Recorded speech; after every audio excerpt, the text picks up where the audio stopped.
Welcome to Chanakya Educational Hub, where your journey towards knowledge and success begins.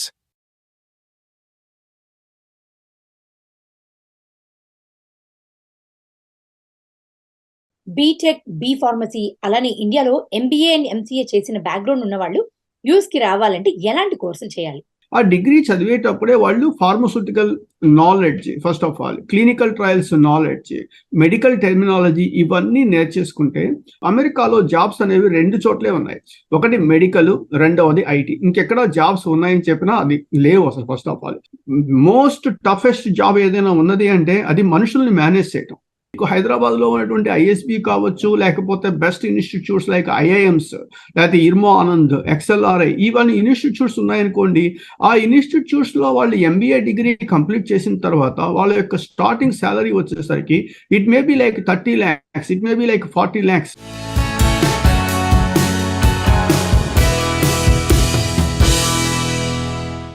నమస్తే, welcome to Swarna talks in USA. B Tech, B pharmacy అలానే ఇండియాలో MBA and MCA చేసిన background ఉన్న వాళ్ళు US కి రావాలంటే ఎలాంటి కోర్సులు చేయాలి? రానున్న 2 సంవత్సరాల్లో ఎలాంటి కోర్సులు చేస్తే వాళ్ళ ఫ్యూచర్ ఇక్కడ ఎలా ఉంటుంది? మరి వాటి గురించి మనం మాట్లాడడానికి మనతో వచ్చేసారండి data scientist and educationalist Venkat Ikkurthi garu. నమస్తే వెంకట్ గారు. నమస్తే అండి, welcome to our show. Thank you. చెప్పండి వెంకట్ గారు, ఇప్పుడున్న ప్రస్తుత మార్కెట్ బట్టి, సిచ్యువేషన్స్ బట్టి యూఎస్ కి చాలా మంది స్టూడెంట్స్ వస్తున్నారు, అలానే చాలా మంది ఉద్యోగాల కోసం కూడా వెతుక్కుంటూ ఉన్నారు. మరి ఈ టైంలో బీటెక్ బ్యాక్గ్రౌండ్ ఉన్న వాళ్ళు కానీ, అలానే బీ ఫార్మసీ నుంచి వస్తున్న బ్యాక్గ్రౌండ్ ఉన్న వాళ్ళు కానీ, అలానే మాస్టర్స్ చేసి ఇండియాలో మాస్టర్స్ ఎంబీఏ అవి చేసి కూడా ఇక్కడికి మళ్ళీ మాస్టర్స్ చేయడానికి వచ్చిన వాళ్ళకి ఎలాంటి కోర్సులు చేస్తే వాళ్ళ ఫ్యూచర్ ఇక్కడ బాగుంటుంది? చాలా చాలా మంచి క్వశ్చన్ అండి ఇది. ఎందుకంటే ఇవాళ మనకి ఆల్మోస్ట్ మనం చూసినట్లయితే 290,000 అనుకుంటాను ఆల్మోస్ట్ అంతమంది స్టూడెంట్స్ ఇండియా నుంచి అమెరికా వచ్చేసారు. అంటే ఇంకా చాలా మంది రావాలనుకుంటున్నారు. లాస్ట్ ఇయర్తో కంపేర్ చేస్తే ఈ సంవత్సరం 35% ఎక్స్ట్రా స్టూడెంట్స్ ఇండియా వచ్చారు అని చెప్పేసి మనకి రికార్డ్స్ ఉన్నాయి ప్రస్తుతం. వీళ్ళలో మనకి ఏంటంటే ఆల్మోస్ట్ మీరు అడిగిన క్వశ్చన్ వన్ ఆఫ్ ఒక pharmacy students last year almost like ఒక 39,000 ఫార్మసీ స్టూడెంట్స్ ఇండియా నుంచి వచ్చారని చెప్పి రికార్డ్ ఉంది. ఇక్కడ ఫార్మసీతో పాటు మనము క్లాసిఫికేషన్ ఎలా చేయొచ్చు అంటే pharmacy, life sciences and medical sciences like homoeopathic, ayurvedic, veterinary sciences వీళ్ళందరూ వచ్చేస్తారు. ఎందుకంటే ఫార్మసిస్ట్ వచ్చేసరికి వాళ్ళు రిజిస్టర్డ్ ఫార్మసిస్ట్ కాలేరు. అమెరికాలో రిజిస్టర్డ్ ఫార్మసిస్ట్ అవ్వాలి అంటే ఒక ఎగ్జామ్ రాయాలి. ఆ ఎగ్జామ్ పేరు ఏంటంటే నాప్లెక్స్ ఎగ్జామినేషన్ అని ఒక ఎగ్జామ్ రాయాలి. ఆ నాప్లెక్స్ ఎగ్జామినేషన్ రాయటానికి 2002 తర్వాత a pharmacy graduate from India is not eligible to take NAPLEX examination. Exam రాసిన తర్వాత పాస్ అవుతారా లేదా అనే తర్వాత విషయం. అసలు ఎగ్జామ్ రాసే అర్హతే లేకుండా చేసేసారు. సో కాబట్టి ఈ ఫార్మసీ చదివేటువంటి పిల్లలు అమెరికా వచ్చి వాళ్ళు రిజిస్టర్డ్ ఫార్మసిస్ట్ కాలేరు ఫస్ట్ ఆఫ్ ఆల్. కాబట్టి వాళ్ళు ఏం చేస్తారు, ఇండియా నుంచి అమెరికా రావడం కోసం వాళ్ళకి ఒక బ్రిడ్జ్ కావాలి. ఒక కోర్స్ ఒకటి తీసుకుంటారు. అది హెల్త్ కేర్ మేనేజ్మెంట్ కావచ్చు, బయో ఇన్ఫర్మాటిక్స్ కావచ్చు, ఫార్మస్యూటికల్ కెమిస్ట్రీ కావచ్చు, ఇవేవో కోర్సెస్ చేస్తారు. చేసిన తర్వాత మనకు తెలుసు అమెరికాలో జాబ్స్ అనేవి రెండు చోట్లే ఉన్నాయి. ఒకటి మెడికల్, రెండవది ఐటీ. ఇంకెక్కడ జాబ్స్ ఉన్నాయని చెప్పినా అది లేవు అసలు ఫస్ట్ ఆఫ్ ఆల్. సో వీళ్ళు మెడికల్కి వెళ్ళేటువంటి అవకాశం లేదు ఫస్ట్ ఆఫ్ ఆల్. రెండో అవకాశం ఏంటి, ఐటీ సైడ్ రావాలి. ఐటీ సైడ్ రావాలి అంటే ఇప్పుడు వాళ్ళు వేరే టెక్నాలజీస్ లైక్ ఇప్పుడు ఎస్ఐపినో ఇంకేదో టెక్నాలజీ నేర్చుకొని వాళ్ళు వస్తారా అంటే కాదు. వాళ్ళు బైక్ గ్రూప్ చదివి ఇంటర్మీడియట్, ఆ తర్వాత 4 సంవత్సరాలు 5 సంవత్సరాలు ఈ బీఫార్మసీ కోర్సెస్ చేసిన తర్వాత వాళ్ళు కంప్యూటర్ సైడ్ వెళ్ళడం అనేది చాలా చాలా కష్టమైపోతుంది. సో వాళ్ళకి అవకాశం ఏంటంటే ఇప్పుడు ఈ క్లినికల్ ట్రయల్స్, డ్రగ్ డెవలప్మెంట్ ఆ ఏరియాలో అంటే ఫార్మస్యూటికల్ కంపెనీస్లో ఉన్నటువంటి ఒక స్టాటిస్టిక్స్ డిపార్ట్మెంట్లో కొన్ని పొజిషన్స్ ఉంటాయి. సాస్ ప్రోగ్రామింగ్ పొజిషన్స్ ఉంటాయి, క్లినికల్ డేటా అనలిస్ట్ పొజిషన్ ఉంటుంది. సో ఇలాంటి పొజిషన్స్ని వాళ్ళు గ్రాప్ చేయొచ్చు. గ్రాప్ చేయాలంటే ఏం చేయాలి, వాళ్ళు ఆ డిగ్రీ చదివేటప్పుడే వాళ్ళు pharmaceutical knowledge, first of all clinical trials knowledge, medical terminology ఇవన్నీ నేర్చేసుకుంటే అప్పుడు వాళ్ళకి ఏమవుతుందంటే ఈ సాస్ ప్రోగ్రామింగ్ అనేటువంటిది నేర్చుకుని దానిలో సర్టిఫికేషన్స్ చేసినట్లయితే the chances are very much very high to enter in to కార్పొరేట్లోకి వెళ్ళడానికి వాళ్ళకి ఎక్కువ అవకాశాలు ఉంటాయన్నమాట. అదేవిధంగా ఇప్పుడు సపోజ్ ఫర్ ఎగ్జాంపుల్ బీటెక్ స్టూడెంట్స్ని తీసుకుందాం అనుకో. అనుకోండి, బీటెక్ స్టూడెంట్స్ని తీసుకునేటట్టయితే బీటెక్ స్టూడెంట్స్ వాళ్ళకి సో మెనీ ఆపర్చునిటీస్ కనపడతాయి. ఎందుకంటే వాళ్ళు టెక్నాలజీ సైడ్లో వాళ్ళు ఇటు సేల్స్ ఫోర్స్ కావచ్చు, ఎస్ఏపి కావచ్చు, లేకపోతే డెవాప్స్, లేకపోతే agile methodologies, similarly for SaaS business intelligence, ఈ technologies of course cyber security ఒకటి ఉంది, like Amazon web service, cloud based technologies, ఇవన్నీ నేర్చుకునేసి వీటి ద్వారా వాళ్ళు ఉద్యోగం తెచ్చుకునే అవకాశం ఉంది. ఎందుకంటే నెక్స్ట్ ఒక 20 years, నెక్స్ట్ 15-20 years డిమాండ్ ఉన్నటువంటి ఏరియాస్ ఇవి. ఈ డిమాండ్ ఉన్నటువంటి ఏరియాస్లో ఉండే వాళ్ళు నేర్చుకోవాలి. ఫస్ట్ ఆఫ్ ఆల్ ఇక్కడ నేర్చుకోవాలి అనుకున్నప్పుడు నేర్చుకోవాలి అనగానే ఇప్పుడు సపోజ్ ఫర్ ఎగ్జాంపుల్ అమెరికా నుంచి ఇప్పుడు ఇండియాలో మీకు తెలుసు కొన్ని వందల వేల యూనివర్సిటీస్ ఉన్నాయి. వీళ్ళంతా బీటెక్ చేసిన తర్వాత వాళ్ళు మరి ఆ యూనివర్సిటీస్లో మాస్టర్స్ చేయకుండా, అంటే ఎంటెక్ డిగ్రీస్ చేయకుండా ఎందుకు వీళ్ళు అమెరికా వస్తున్నారు?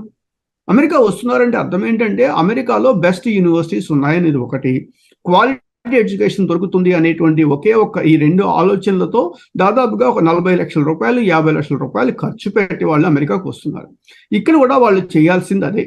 అంటే మనం కోర్సు నేర్చుకోండి అని చెప్పామనుకోండి, కోర్సు నేర్చుకోండి అని చెప్పినప్పుడు ఇక్కడ డబ్బుల గురించి ఆలోచించకుండా ఎవరు మనకి మంచి ట్రైనింగ్ ఇస్తారు అనేటువంటిది వాళ్ళు ఫిగర్ అవుట్ చేయాలి. అంతేకాని కోర్సు నేర్చుకోండి అనగానే ఎక్కడో ఒక వెబ్సైట్కి వెళ్ళిపోయేసి ఎంతో కొంత డబ్బులు కట్టి, లేకపోతే లైక్ ఎక్కడి నుంచో హైదరాబాద్ కావచ్చు, బెంగళూరు కావచ్చు, ఇంకోటి నుంచి కావచ్చు, వాళ్ళ దగ్గర ట్రైనింగ్లు తీసేసుకొని తక్కువ డబ్బులు వస్తున్నాయి కదా అని ట్రైనింగ్ తీసేసుకొని ఆ కోర్సెస్ చేయటం వల్ల వాళ్ళకి ఏమైపోతుంది, ఇండస్ట్రీలో ఎలాంటి రిక్వైర్మెంట్స్ అనేవి ఉన్నాయి అనేటువంటిది వాళ్ళకి తెలియట్లేదు. ఫస్ట్ ప్రాబ్లం అక్కడ అయిపోతుంది. ఇండస్ట్రీకి సంబంధించినటువంటి రిక్వైర్మెంట్స్ ఎలా ఉంటాయి, సబ్జెక్ట్ నేర్చుకుంటున్నారు, బుకిష్ నాలెడ్జ్ ఉంటుంది, కానీ దెర్ ఈజ్ మన ఇండియన్ సిస్టమ్కి అమెరికన్ సిస్టమ్కి ఉన్నటువంటి మేజర్ డిఫరెన్స్ ఏంటంటే వెరీ సింపుల్. ఆ difference there is a gap between industry and education. Industry ఎప్పుడూ పైనే ఉంటుంది, ఎడ్యుకేషన్ ఎప్పుడూ కిందే ఉంటుంది. కానీ అమెరికా లాంటి దేశంలో ఏంటంటే ఆ గ్యాప్ అనేది తక్కువ ఉంటుంది, ఇండియాలో గ్యాప్ ఎక్కువ ఉంది. అంతే తేడా, అంతకు మించి పెద్ద తేడా ఏమీ లేదు ఫస్ట్ ఆఫ్ ఆల్. సో కాబట్టి ఏమవుతుందంటే ఈ స్టూడెంట్స్ డబ్బుల గురించి ఆలోచించుకోకుండా ఎవరు ఫ్యాకల్టీ అనేటువంటిది ఫిగర్ అవుట్ చేయాలి. ఇకపోతే మీరు అడిగిన మూడో క్వశ్చన్ ఉంది. ఇప్పుడు ఈ ఎంబీఏ చేసినటువంటి స్టూడెంట్స్ ఉన్నారు. ఎంబీఏ చేసినటువంటి స్టూడెంట్స్ని తీసుకుంటే ఇప్పుడు మీకు హైదరాబాద్లో ఉన్నటువంటి ఐఎస్బి కావచ్చు, లేకపోతే బెస్ట్ ఇన్స్టిట్యూట్స్ లైక్ ఐఐఎంస్, లేకపోతే ఇర్మో ఆనంద్, ఎక్స్ఎల్ఆర్ఐ, ఇవన్నీ ఇన్స్టిట్యూట్స్ ఉన్నాయనుకోండి. ఆ ఇన్స్టిట్యూట్స్లో వాళ్ళు ఎంబీఏ డిగ్రీ కంప్లీట్ చేసిన తర్వాత వాళ్ళ యొక్క స్టార్టింగ్ శాలరీ వచ్చేసరికి it may be like 30 lakhs, it may be like 40 lakhs, అంత అమౌంట్ వాళ్ళకి శాలరీస్ పే చేస్తున్నారు. ఐ మీన్ టాక్ అబౌట్ రూపీస్లో తీసుకునేటట్టయితే అదే ఒక చిన్న ఎంబీఏ కాలేజీలో ఎంబీఏ కంప్లీట్ చేసినట్లయితే అతనికి ఉద్యోగం ఏం దొరకట్లేదు. కానీ ఇక్కడ వీళ్ళకి ఏమవుతుంది అంటే ఎంబీఏ అనేటువంటిది ఏమైపోతుంది, ఇన్స్టిట్యూట్ బేస్డ్. అక్కడ ఫ్యాకల్టీస్ అంటే ఏమిటంటే ఒక రియల్ టైం సిచ్యువేషన్ని, ఈ ప్రపంచంలో మోస్ట్ టఫెస్ట్ జాబ్ ఏదైనా ఉన్నది అంటే అది మనుషుల్ని మేనేజ్ చేయటం. మెషిన్స్ మేనేజ్ చేయడం అంత కష్టం కాదండి, మనుషుల్ని మేనేజ్ చేయడం అనేది చాలా కష్టం. ఈ ఎంబీఏ పిల్లలు ఏం చేస్తారు, they are managing with people. ఒకప్పుడు once upon a time what is the role of manager అనగానే చెప్పేవాళ్ళు one who manages the people is nothing but manager అని చెప్పేవాళ్ళు. ఐఎమ్ టాకింగ్ అబౌట్ 80sలోనో 90sలోనో ఒక మేనేజర్ డెఫినేషన్ వచ్చేసరికి. బట్ నౌ ఇవాళ మనం ఆ మాట చెప్పామనుకోండి, మేనేజర్ అంటే one who manages the people is manager అని చెప్పామనుకోండి. ఇప్పుడు నేను ఒక పని మీకు చెప్తున్నాను అంటే మీరు ఎందుకు చేస్తారు, మీరు చేయరు. ఇవాళ డెఫినేషన్ మారిపోయింది, మేనేజర్ డెఫినేషన్ మారిపోయి ఆ మేనేజర్ డెఫినేషన్ ఏంటి, one who motivates towards success is manager. One who motivates towards success వైపు మోటివేట్ చేయాలి. అలాంటి వాళ్ళని మనం మేనేజర్ అని చెప్తున్నాం. ఇది ప్రస్తుతం ఉన్నటువంటి డెఫినేషన్. ఇలా మోటివేట్ చేయాలంటే అర్థం ఏంటి, వాళ్ళకన్నా మనకు కొంచెం టెక్నికల్ స్కిల్స్, వాళ్ళకన్నా మనకి ఫంక్షనల్ స్కిల్స్, బిజినెస్ స్కిల్స్, ఇవన్నీ మనకి తెలియాలి. మనకి మంచి నాలెడ్జ్ ఉండాలి. నాలెడ్జ్ ఉండాలి అంటే ఏం చేయాలి, మంచి ఇన్స్టిట్యూట్స్లో మనం ఎంబీఏ డిగ్రీ చేయాలి. అదేవిధంగా ఇప్పుడు ఎంబీఏ చేసినటువంటి వాళ్ళు మళ్ళీ ఇక్కడికి వచ్చి మళ్ళీ ఎంబీఏ చేద్దాం అనుకుంటారు, లైక్ చేద్దాం అనుకుంటారు. ఎంబీఏ చేద్దాం అనుకున్నప్పుడు ఏమవుతుంది, బెస్ట్ యూనివర్సిటీస్కి వెళ్ళారనుకోండి, అది డెఫినెట్గా అది అడ్వాంటేజ్ అవుతుంది. అందుట్లో ఇవాళ అన్ని పొజిషన్స్ కూడా ఏంటంటే టెక్నో ఫంక్షనల్ పొజిషన్స్. అంటే ఇంతకుముందు టెక్నాలజీ వాళ్ళు సపరేటు, ఫంక్షనల్ వాళ్ళు సపరేటు ఉండేవాళ్ళు. ఇవాళ అలా కాదు, techno functional. You should know about technology and you should know about the functional knowledge also. Then only you are going to get a success. For that case ఏంటి, business intelligence, business analytics, data analytics. So ఇవన్నీ కూడా ఏంటంటే place అవుతాయి, vital play అవుతుంది వాళ్ళ ఉద్యోగంలో రావడానికి. So ఇప్పుడు ఇండియా నుంచి వచ్చేటువంటి ఈ 2,90,000 మంది లేకపోతే దాదాపు 3 లక్షల మంది స్టూడెంట్స్ నెక్స్ట్ ఇయర్ కూడా ఎంతమంది స్టూడెంట్స్ వస్తారు. వాళ్ళందరూ కూడా ఆలోచించాల్సింది ఏంటంటే, అరే మనం అమెరికా ఇవాళ ల్యాండ్ అవుతున్నాము, 2 సంవత్సరాల తర్వాత జాబ్ మార్కెట్లోకి మనం వెళ్ళాలి. ఈ 2 సంవత్సరాలు వాళ్ళకి చాలా మంచి టైం. ఎందుకంటే అమెరికాలో యూనివర్సిటీస్లో అది అది కొంచెము బాధాకరమైన కావచ్చు, లేకపోతే అది fortunate or unfortunate, I don't know. Maximum వాళ్ళకు ఉండేటువంటి క్లాసెస్ 2 రోజులు, మ్యాక్సిమం 2 రోజులే క్లాసెస్ ఉంటాయి. రిమైనింగ్ 5 days ఆర్ 4 days వాళ్ళు ప్రశాంతంగా నేర్చుకోవచ్చు, సబ్జెక్ట్ నేర్చుకోవచ్చు. ఏదైనా డమ్మీ సిచ్యువేషన్ తీసుకొని కొన్ని డమ్మీ ప్రాజెక్ట్స్ వాళ్ళు చేసే అవకాశం ఉంటుంది. ఇన్ని వాళ్ళు చేయగలిగే అవకాశాలు ఉన్నప్పుడు అంటే ఏంటి, అమెరికా అనేటువంటిది ఒక ల్యాండ్ ఆఫ్ ఆపర్చునిటీస్. వాళ్ళు అమెరికా రావడం అనేటువంటిది, నేను ఇంతకుముందు చెప్పాను, ఇప్పుడు చెప్తున్నాను, ఎప్పుడు కూడా చెప్తాను, అమెరికా రావడం అనేటువంటిది వాళ్ళ జీవితంలో తీసుకునేటువంటి నిర్ణయాల్లో the best decision, no doubt at all. కాకపోతే ఆ డెసిషన్ తీసుకొని అమెరికా వచ్చేటప్పుడు వాళ్ళకి వాళ్ళు రియలైజ్ కావాలి, నాకున్నటువంటి స్కిల్స్ ఏంటి, అమెరికాలో ఎక్కడ జాబ్స్ ఉన్నాయి అనేటువంటిది వాళ్ళు రియలైజ్ అవ్వాలి. లేకపోతే ఎవరో ఒకరు సలహాలు తీసుకోవాలి. ఇప్పుడు suppose for example like Telugu families తీసుకున్నారనుకోండి, ఆంధ్ర అండ్ తెలంగాణ అవి తీసుకుంటే ప్రతి ఇంట్లో ఒక వ్యక్తి అమెరికాలో ఉంటాడు, I'm sure. So why don't you talk to them? First of all వాళ్ళతో మాట్లాడండి, ఏ స్కిల్స్ కి డిమాండ్ ఉంది, ఏ యూనివర్సిటీస్ మంచిగా ఉన్నాయి, ఎక్కడైతే బెటర్గా ఉంటుంది, అయిపోగానే నాకు జాబ్ ఎలా వస్తుంది, ఎలా పరిస్థితి ఉంటుంది అనేటువంటిది అడగాలి. అడిగిన తర్వాత వాళ్ళు సలహాలు చెప్పిన ఆ సలహాలను బేస్ చేసుకుని వాళ్ళు నిర్ణయాలు తీసుకోవాలి. ఇవేమీ తీసుకోకుండా అమెరికాకు అడుగు పెట్టేశారు అనుకోండి, ప్రాబ్లమ్స్ అనేవి మనం చాలా చాలా చూస్తున్నాం అనమాట. చాలా మందిని చూస్తున్నాం ఈరోజు. ఒకటి రెసిషన్, రెండోది 2 వార్లు నడుస్తున్నాయి. ఫస్ట్ ఆఫ్ ఆల్ మూడోది ఏంటి, ఇయర్ ఎండ్ అంటే ఆల్మోస్ట్ నవంబర్ వచ్చేసింది, నవంబర్ అండ్ డిసెంబర్ పెట్టి మచ్ రిక్రూట్మెంట్ అన్ని కూడా చాలా తక్కువ ఉంటాయి. And most important factor is interest rates almost close to 8%. So కాబట్టి ఏమైపోయింది, ఈ రోజు రిక్రూట్మెంట్ అనేటువంటిది చాలా స్లో అయిపోయింది. అంటే పొజిషన్స్ కనపట్టలేదు. జనాలు ఏమనుకుంటే market is very bad, jobs దొరకట్లేదు అనుకుంటున్నారు. దొరకపోవడానికి ఇవన్నీ ఫ్యాక్టర్స్.